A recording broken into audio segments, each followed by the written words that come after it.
There is no topic where economics doesn't have some unique twist on the subject.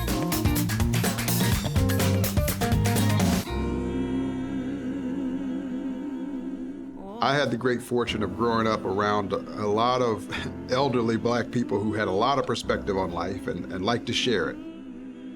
Integration was a topic that came out nearly every Sunday dinner. They would tell stories about what it felt like to drink at water fountains that were different, to go to war and come home and still have to go to a different restroom. I was raised by my grandmother mostly, and she taught in an all-black school. And in 1969, someone asked her to integrate an all-white school in Port Orange, Florida. And as she gets out of her car, there is a line of people that spit on her at her first day at the new job. Before Brown v. Board, we had black school districts, we had white school districts, and they were funded very, very differently. Then it should be unsurprising that we have racial differences in educational outcomes. Now we fast forward, and I was in an integrated high school. And even though the school was integrated, our social connections were very, very segregated. It's not like if you integrate a school, people just randomly make friends. That's not the world we live in. People have affinities for their own group. I wrote a paper that looked at segregation within friendship networks within a school. When black students get to roughly 12 to 15% of the population in a school, the social connections in that school become almost perfectly segregated.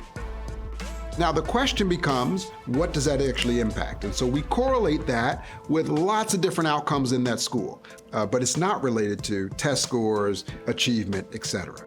It's not impacting outcomes. A lot of people are not seeing the racial mix that they want and concluding that that proves that we never made progress on integration in America. That's false. When it comes to resources, many black families didn't have access before segregation was illegal. Look at infant mortality. Black families had very different hospitals than white mothers gave birth in. And so thousands of black babies were killed because they didn't have access to clean water and other resources. If you don't have access to good hospitals, if you don't have access to great schools, then these are going to have tremendous effects on economic outcomes.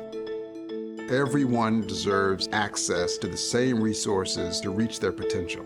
No matter who you are, no matter what you look like, you get a chance to compete. If we have two schools that have the exact same resources, what the exact racial mix in those schools are is less of a concern to me. I believe that economics has real clarifying power on what types of integration are really, really helpful and what types are not as important.